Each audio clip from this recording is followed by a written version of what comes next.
ఈరోజు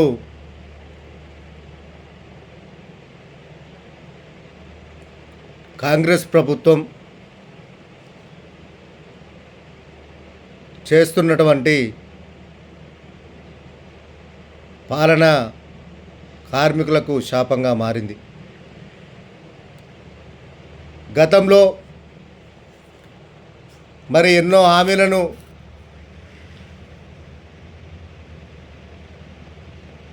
చెప్పి అబద్ధపు ప్రచారాలు చేసి ఇలా కాంగ్రెస్ ప్రభుత్వం ఏర్పడిన తర్వాత ఆ హామీలను మర్చిపోయి ఎవరైతే మాకు ఇస్తామన్న హామీలను నెరవేర్చండి మహాప్రభు అని దృష్టికి తీసుకువెళ్తే వారిపైన అక్రమ కేసులు పెట్టి మరి పోలీస్ స్టేషన్లో నిర్బంధించి వారిని ఫోన్లు చేసి భయభ్రాంతులకు గురి చేస్తూ ఉన్నారు.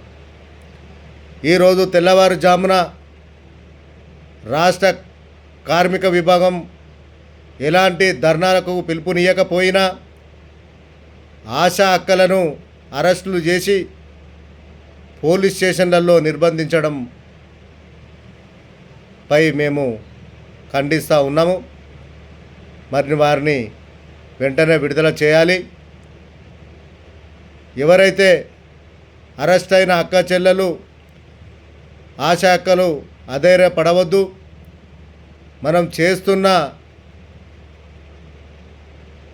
పని భారంలో మనము కావలసిన వేతనం గురించే మనం పోరాడుతున్నాము.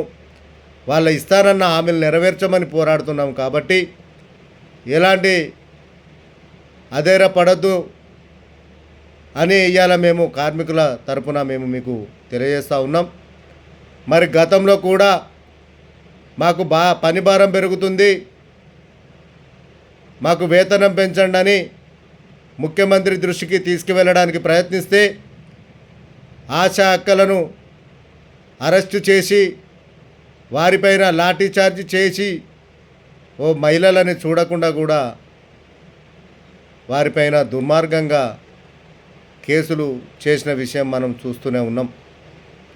అయ్యా రేవంత్ రెడ్డి గారు, మీరు గతంలో ఇస్తానన్న హామీలు నెరవేర్చమన్నందుకు మరి రైతులనే కావచ్చు, ఆటో కార్మికులనే కావచ్చు, మరి తెలంగాణ రాష్ట్రంలో 1,50,00,000 మంది కార్మికులు ఉన్నారు. మరి కార్మికులకు వారికి ఇస్తానన్న హామీలు నెరవేర్చకపోతే మీరు కార్మికులకు అన్యాయం చేసిన వారు కాదా అని ఇవాళ మేము కార్మికుల తరఫున మిమ్మల్ని గుర్తు చేస్తూ ఉన్నాం. ఇవాళ కార్మికులకు ప్రత్యేకమైన లేబర్ బోర్డును ఏర్పాటు చేస్తారని చెప్పి ఇంతవరకు లేబర్ బోర్డును కూడా ఏర్పాటు చేయకపోవడం, మరి తెలంగాణ కాంగ్రెస్ ప్రభుత్వంలో కార్మికులకు ఎవరన్నా అన్యాయం చేస్తున్నారంటే మరి కార్మిక మంత్రిని మీ దగ్గర పెట్టుకొని ఆ కార్మిక మంత్రిని నియమించకపోతే చరిత్రలో కార్మికులకు అన్యాయం చేసిన వారు మీరు నిలిచిపోరా అని ఇవాళ మేము కార్మికుల తరఫున మీకు డిమాండ్ చేస్తూ ఉన్నాం.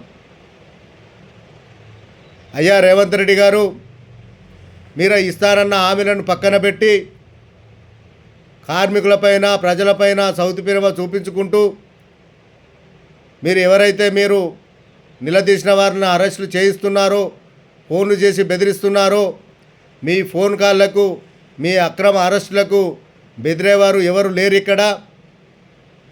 గతంలో టీఆర్ఎస్ ప్రభుత్వం ఉద్యమంలో ప్రభుత్వం ఏర్పడడానికి పోరాటం నుంచి వచ్చినోళ్ళం కాబట్టి ఇలా మేము మీ అక్రమ అరెస్టులకు, మీరు చేస్తున్నటువంటి రౌడీ పరిపాలనకు మీ ఫోన్ కాళ్లకు బెదిరేవారు ఎవరు లేరు.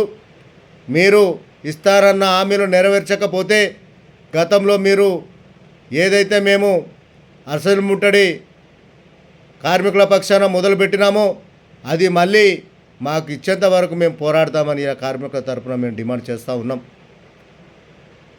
మరి ఇప్పటి వరకు గతంలో బీఆర్ఎస్ ప్రభుత్వం ఒక రైతు మరణిస్తే 5 లక్షల రూపాయల ఎక్స్గ్రేషియా ఏ విధంగానైతే నియమించినరో కార్మికులకు కూడా మరణిస్తే 6 లక్షల రూపాయలు ఉండే. ఇప్పుడు ఆ రెన్యువల్ టైం అయిపోయి 6 నెలలకు పైగా గడిచిపోతున్నా ఇవాళ ఆ రెన్యువల్ చేయించకపోగా కార్మికుల మరణాలకు కారణం మీరు కాదా అని ఇవాళ నేను కార్మికుల పక్షాన అడుగుతూ ఉన్నాం. మరి ఎస్ఎల్బిసిలో వారికి ఆ కంటెంట్లో లోపల ప్రమాదం ఉందని తెలిపినా ఆ కాంట్రాక్టర్ వాళ్ళు బలవంతంగా కార్మికులను లోపలికి పంపించి వాళ్ళని ఇలా మరణించి నెల రోజులు గడుస్తున్న ఆ కార్మికులు దొరకకపోవడం చాలా దురదృష్టకరమైన సమాచారం. మరి ఇప్పటి వరకు మరి ఆ కార్మికుల కుటుంబాలకు రాష్ట్ర మన కార్మిక విభాగం ఎవరెవరైతే కార్మికులు మరణించినారో ఆ కుటుంబ కార్మికులను ఆర్థికంగా ఆదుకోవాలని ఒక్కొక్క కుటుంబానికి ₹1,00,00,000 సాయము ఆర్థిక సాయం అందించాలని తెలిపినా కూడా మీరు ఇలా పట్టించుకొని ప్రభుత్వం ఏదైనా ఉందంటే కాంగ్రెస్ ప్రభుత్వం, ముఖ్యమంత్రి రేవంత్ రెడ్డి గారు ఇవాళ మాకు ఇస్తానన్న హామీలు నెరవేర్చాలి. ఆ నెరవేర్చకపోతే మేము పెద్ద ఎత్తున మళ్ళీ మేము ధర్నాలు చేస్తాము. మాకు ఇచ్చే హామీలు నెరవేర్చేంత వరకు ఊరుకోమని ఇవాళ మేము కార్మికుల తరఫున మేము డిమాండ్ చేస్తూ ఉన్నాం. ఎవరైనా కార్మికులు అరెస్టులు అయ్యి వాళ్ళు ఫోన్ కాల్స్ చేస్తే, వాళ్ళు బెదిరిస్తే ఎవరు భయపడకండి, మీకు అండగా ఉన్నాము. రాష్ట్ర కమిటీ ఉంది మనకు. ప్రతి ఒక్కరూ మనకు ఉద్యమం నుండి వచ్చిన వాళ్ళము. ఈ అక్రమ అరెస్టులకు, ఈ ఫోన్ బెదిరింపులకు భయపడితే మనకి ఇస్తానన్న హామీలు నెరవేర్చేంత వరకు మనం పోరాడకపోతే ఇవాళ కాంగ్రెస్ ప్రభుత్వం కాలం వెళ్ళ తీసుకుంటూ అట్లే పబ్బం గడుపుతూ ఉంటారు. ఎవరు ఆశ్చర్యపడొద్దని ఇవాళ కార్మిక విభాగం తరపున మీకు మేము ధైర్యంగా ఉండాలని తెలియజేస్తూ ఉన్నాం. కార్మికులు ప్రతి ఒక్కరూ ఐక్యతగా ఉండాలని కోరుకుంటూ కార్మికుల ఐక్యత వర్ధిల్లాలి. జై తెలంగాణ, జై కేసీఆర్, జై హరీష్ అన్న, జై కేటీఆర్. కార్మికుల ఐక్యత వర్ధిల్లాలి. మీ గోనేపల్లి సిద్ధేశ్వర్ గౌడ్, కార్మిక విభాగం అధ్యక్షులు. నమస్కారం.